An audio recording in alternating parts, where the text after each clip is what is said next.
Good afternoon, everyone. My name's Trooper Stephen Lamani. I'm the Public Relations Officer for the State Police in Troop A, which covers Unity Township, which is where we're at today.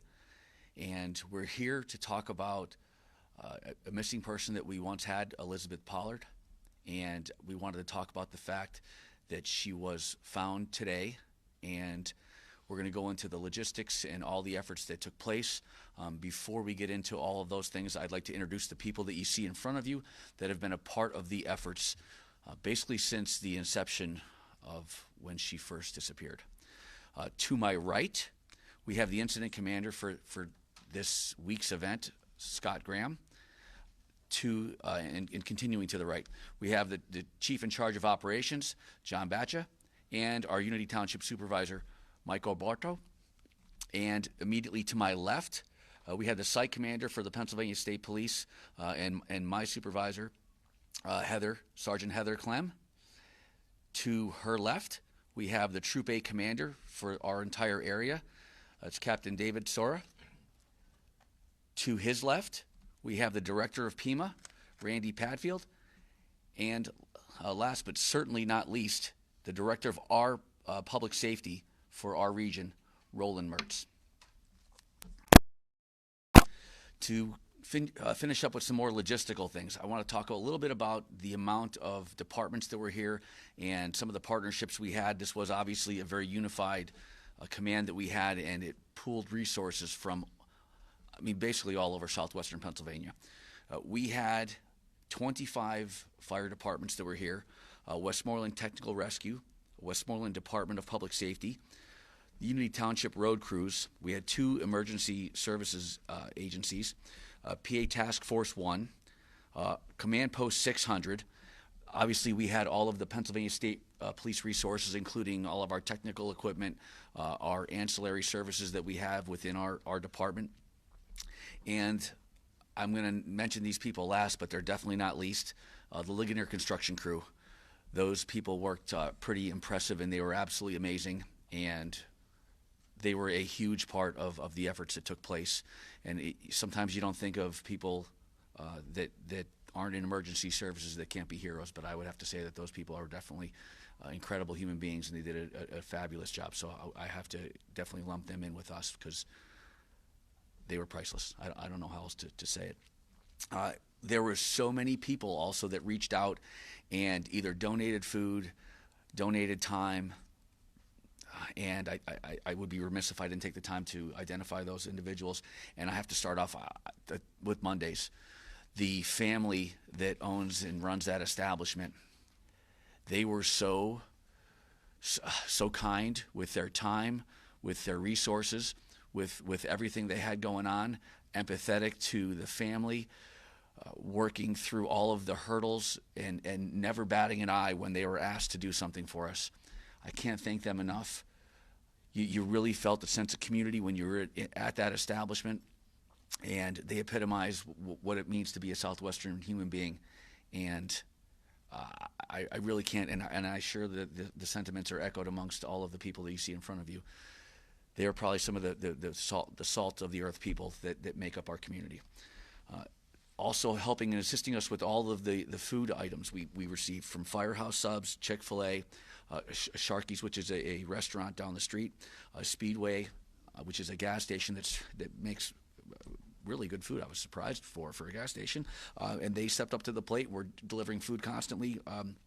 McDonald's, Gianelli's too, and Walmart. Our local Walmarts always step up to the plate to help us whenever we're in a time of crisis in our area.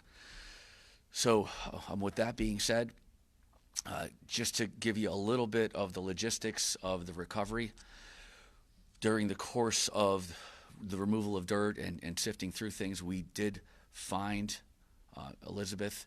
We found her approximately 30 feet below the surface of where the mine would have sat. We found her at about 11:05. She was about 12 feet southwest of where the original sinkhole occurred. And if you were able to see some of the original video footage and the explanations we did, as the mine starts to deteriorate and the sinkhole starts to form, the best way I was able to come up, or we were able to come up to describe it, was it sort of creates like the appearance of what like a Hershey kiss would look like, and the best that we can figure out right now, because obviously we don't have the autopsy back, we don't have all of the different things that go along with our investigation. When she fell through the shaft and she landed and struck that mound of, like we'll call it like Hershey kiss, it appears that she rolled or moved that 12 feet or so where our initial spot was, which was some of the impedance that caused difficulty for us to find her, because we know she was going to probably hit the top of that, and then where she went from there was going to be the difficulty of how the gravity affected her location. So with that being said, the overall sentiment amongst the group, I could tell you from sitting in the rooms and talking to people in the community, and my personal feeling is that I couldn't have been more happy for the family that we were able to find her, because that was the only thing that they were concerned with after yesterday, was if they can have her so that they can do what's right when it comes to a memorialized service and having a viewing and all the things that everyone should deserve to have, if that's what your faith believes. And they wanted that, and we worked around the clock and got, I'll be honest with you, some of the concerns, they were getting dashed a little bit, but the hard work from the people that ran the show up here, they were incredible, and I can't thank them enough. On behalf of the family, we grieve for you, and our heart aches for what you're having to go through, and for the messages that we've had to deliver to you, and sitting down and going to your home and sitting down and talking to you. So please accept our condolences. And with that being said, I'd like to turn it over, because I'm sure you probably have some questions. So we don't have a ton of answers, but maybe we could have some of the individuals that were spearheading and running the operations, talk about some of the logistics maybe, and some of the things that happened. And I'm sure there's people that need to be thanked that I forgot. So with that being said, if Scott, would you be able to come up here? I'm going to have the incident commander, Scott Graham, come up and talk to you guys briefly. Thank you, Scott. From all the responders and emergency services personnel that were on scene, we do extend our condolences to the family. We'd like to have had a better outcome, but were able to bring Elizabeth home. Our thoughts and prayers will continue with the family as they go through their grieving process. I think one of the things that I'd like to point and stress is this wasn't just a Unity Township response. We had multiple counties from throughout southwestern Pennsylvania. We had the Bureau of Mines. We've had representatives from Harrisburg through Pima, through we talked to folks from the governor's office, senators, representatives.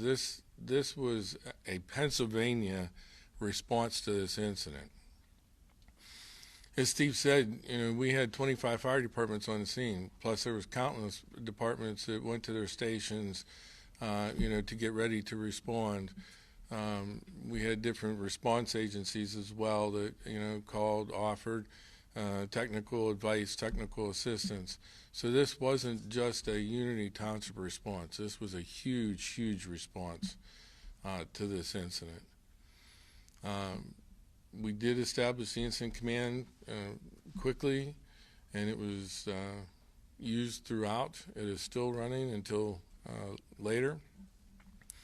The technical assistance we got from the Bureau of Mines and from Ligonier Construction was amazing. We're not experts in everything. We'll listen to the experts. Does anybody have any questions that they might want to ask? Okay, thanks. Appreciate you. With that being said, John, would you like to come up here? John, he was in charge of operations. Thank you. I think the biggest thing that I wanted to stress to everybody, this was quite a relief. I'll be honest with you, I felt a little defeated yesterday.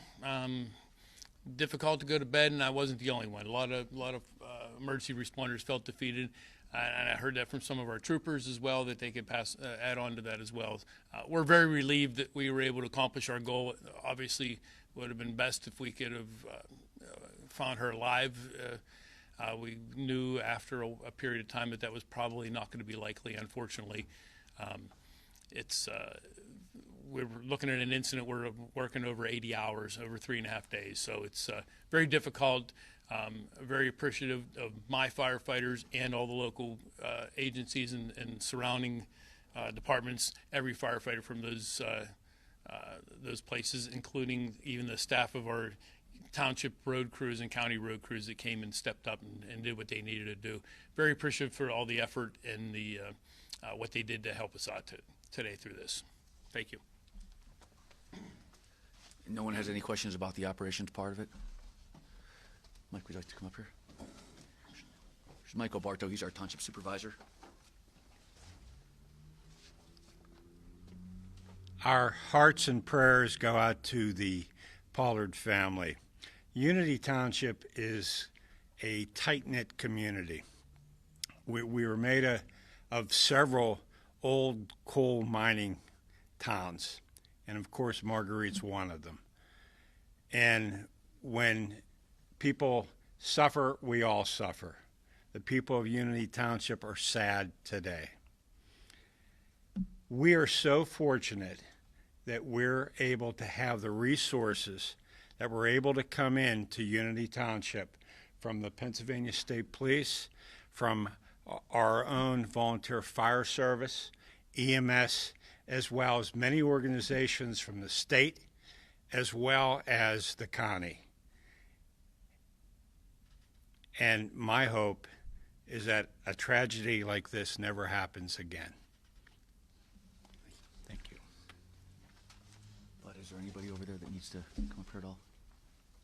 Okay. With that being said, I know there were some other things that people are concerned about, and I think we should talk a little bit about some of those things and where we're headed. I know a lot of people that live down in, and for those of you that are watching this that don't know southwestern Pennsylvania, we have a lot of patch towns that we call them, and they're small communities, and a lot of them are involved in coal mining, and we would consider this one of our little patch towns. So the people that live here, we can understand their concern about the fact that we had this horrible tragedy take place.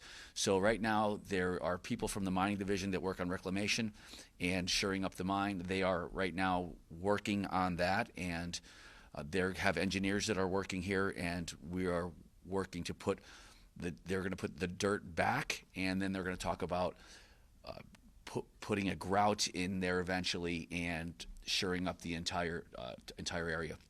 At the conclusion of this, I'm also going to provide you guys a phone number and a contact in case you live in southwestern Pennsylvania and you feel that there's a concern for the area that you live, or you notice something suspicious. They actually go out and do investigations to make sure that you don't have what could possibly be developing as a sinkhole. So I'm going to provide that information for you as well. With that being said, is there anybody that has a question specifically for me that I can answer? Yes.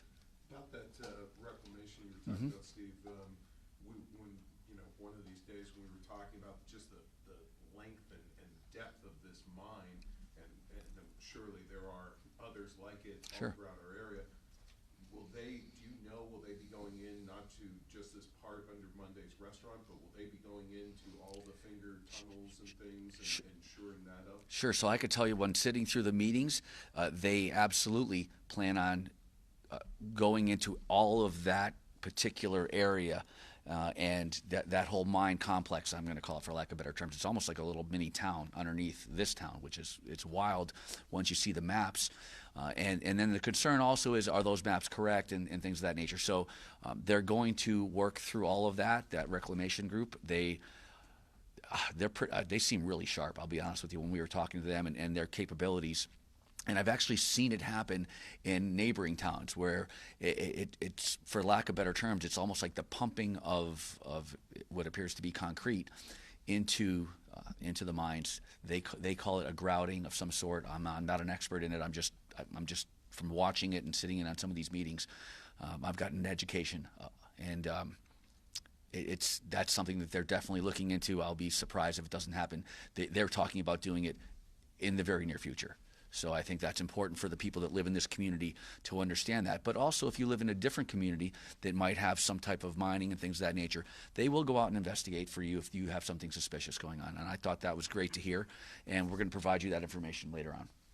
I know yesterday you had talked about what the plan was today to drill holes down in Yes. the ground and send cameras down there. Is that sort of how today played out, or how did today sort of pan out for you guys?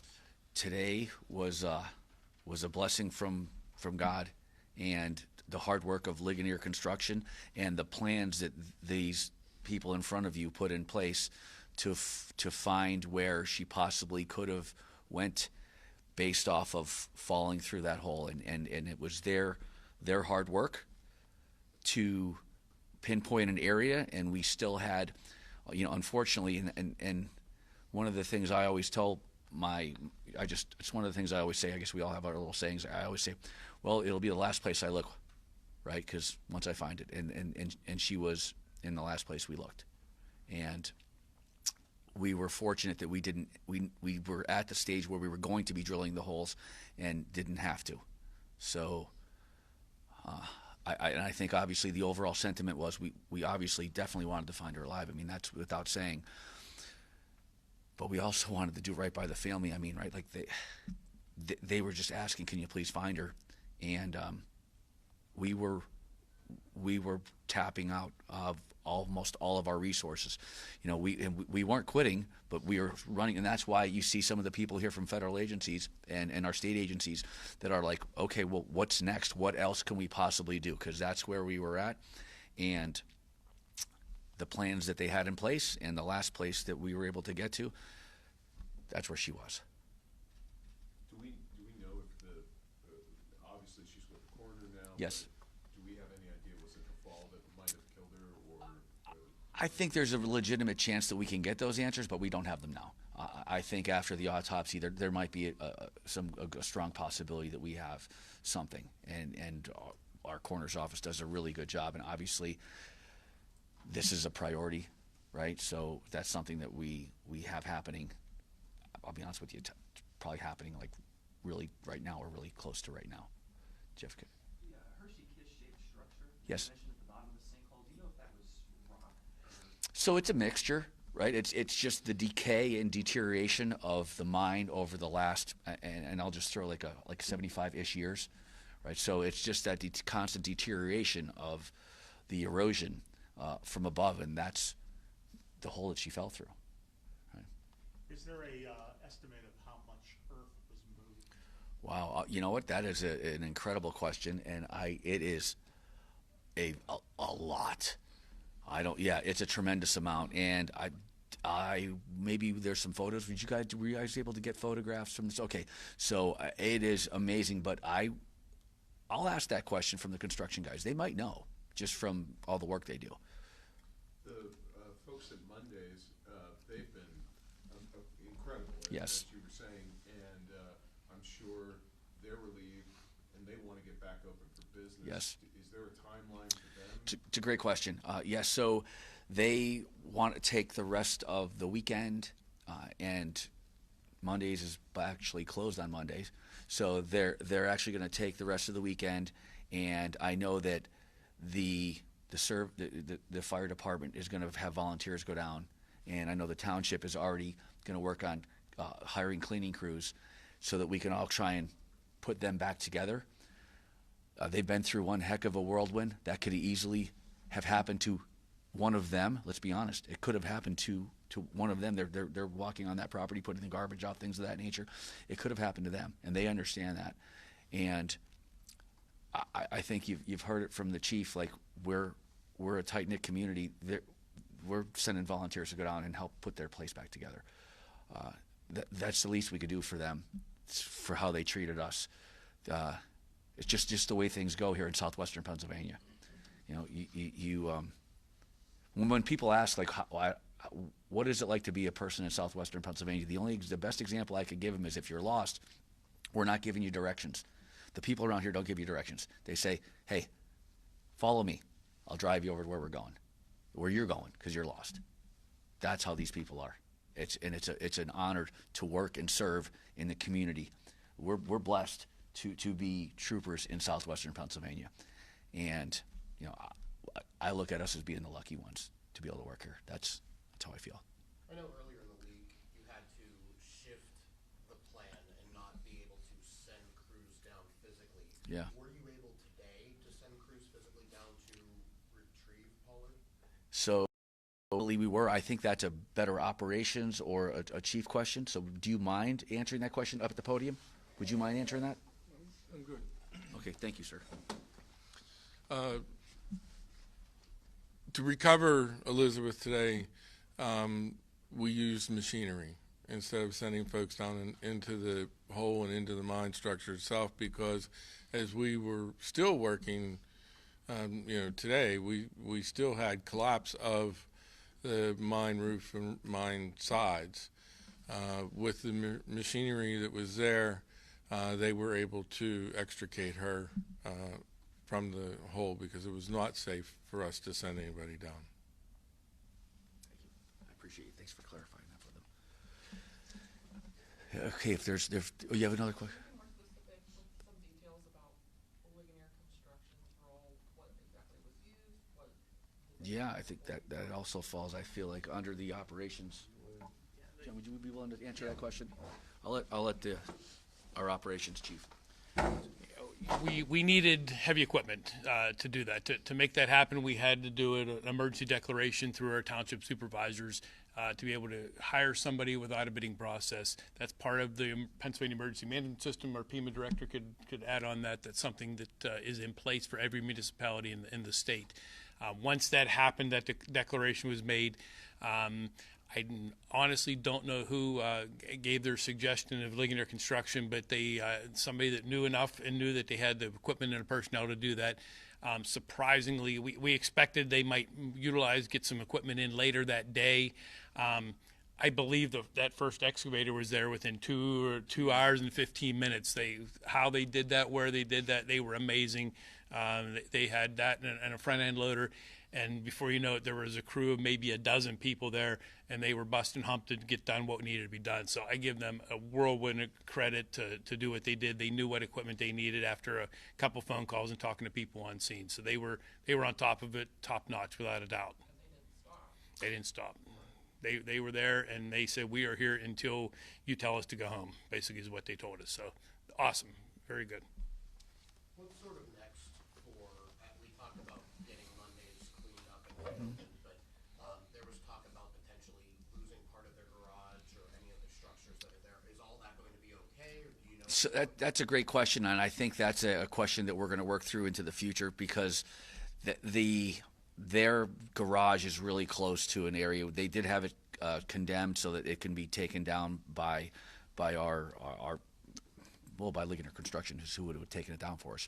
But if we needed to take that down, I think there's a lot of things that we're going to have to work through into the future when it comes to when they put the dirt back, and if they start the grouting process, how safe is that area? How safe do they feel? And I will go on to say, if somebody wants to go to that establishment, it'll be up and running. There's no problems where we were parking. I mean, we had all of our equipment in our vehicles. It was the backside of that property, which really isn't necessarily, we'll call it, open to the public at all. That's the area that was of concern. That front area, I mean, we couldn't have parked much heavier vehicles on that front area. So I feel confident that that's a safe area to be in. Is there any other? If there's no other questions, you have a question? Yes, you said earlier that it would take about a year to fill the mine. I was at a place that took over a year. Okay. That's where I was at, and it takes a lot because they keep pumping that concrete in. I kept driving by. I thought something was wrong when I went to a place, and I started to look into that because I didn't understand how could you be putting concrete, but that's how they do it. It was I thought it was interesting, and I'm not gonna lie to you, if when that starts to happen down here, I'm probably gonna want to look into it and research it, and I was personally fascinated, you know. And during that time, are you going to be looking for possible other sinkholes as the reports come in? It might be Yeah, so we're gonna be providing the phone number out to the person that group that actually inspects it, because I'm sure there's people here that are concerned, right? And we want to make sure that we provide that information so that if they see a depression that's inconsistent or something that's inconsistent that they saw before, then I think they should have it looked at. And we have the people that are willing. They volunteered that. The gentleman was literally saying, "Here are my business cards. If somebody sees a depression, please tell people." So I applaud them for looking to make sure people are safer. Like they're all in on that's their job and that's what they're willing to do. So I wanted to make sure I provided that phone number for you guys later. So if you wanted to put it on your station's websites or whatever news outlet you have, so you can provide that information to the people that are in our region, southwestern Pennsylvania. And I'd applaud you if you put it out throughout the whole country. It won't be our phone numbers, but for southwestern Pennsylvania, that'll be the phone number that you have. Do you have a time estimate of when the concrete pouring process? That probably isn't a question I can answer today. I know that they're over there working right now, and they've working through getting the permission from the owner of the establishment to basically have full reign and access to the mines. I know they were working through that as we were leaving. That was something they were literally like a baton handing it off, so that there's the operations just continuing. Their goal is to have that filled in tonight. You guys knew that the mine was there. It wasn't kept. All the maps were like 70, 80 years old. Mm-hmm. It would have been much more difficult had it been an unknown mine. Yeah, having the maps and having the Department of Mining there and having their individuals, I think that was intricate in our being able to try and find out where she could possibly be, what were our options. When you're in these types of emergency situations, you're trying to figure out, okay, this is what I know, this is what I don't know, right? And these are the things I need to try and find out, right? So we with their help, we were able to have a larger category in, okay, this is what we know, right? And then from what we know, now what can we progress through the rest of it to see how safe it is, how accurate our locations could be on where we think she can be, and what the chances of survival are. And they were intricate in that, and that was what we were basically doing almost the entire time. When they were sitting in the command staff. Well, they were doing it. I sat in the command staff and watched them do it. But it was great watching this group work together and just being a fly on their expertise. So I think with that being said, we probably covered just about everything. I will get you that number. I think it's very important if you're willing to put that out there so that the other people in the community are safe. And just a huge thank you to everybody that helped us. I know it was a rough go emotionally. We were all going through it, and there was some times when you started doubting yourself, and I can't thank everybody enough. And we appreciate the support. And if you have other questions, you want to send them to us in email. I could maybe answer stuff in email. Probably going to try and update you guys at a later date when we have information on an autopsy. And then if you could leave the family, they sort of want privacy, so if we could kind of leave them alone a little bit, and not a little bit, a lot, and then I'm going to try and make them present. There's going to be a service. I'm sure there's going to be people that want to either send flowers or give their condolences. We'll work through something. I could be like the liaison to help you guys with the service if we're going to head that route. And I would think I would have that information by the time I'm getting some information about the autopsy. So I would think it'll be sometime early next week. So if you guys could be patient and leave the family alone, we could reconvene sometime next week, and I'll give you ample notice, and then we'll talk about what the arrangements are going to be, and maybe I have some autopsy information for you at that time as well, and maybe hopefully have some information about the reclamation, and maybe some times and dates of the grouting of when that might be starting. Okay, so thank you for your time. Thank you for all the people that said prayers and kept the family, the Pollard family, in your thoughts and prayers, and the people that reached out to us. We felt the support from the community while we were there, and I know there was times that we you kind of felt defeated, and it's a better outcome than that. There was a point in time when this is a better outcome than we thought. Well, I thought we were going to have, and I just want to say thank you. Can't thank you enough. Thanks for rooting for us, and keep the Pollard family in your prayers. Thank you.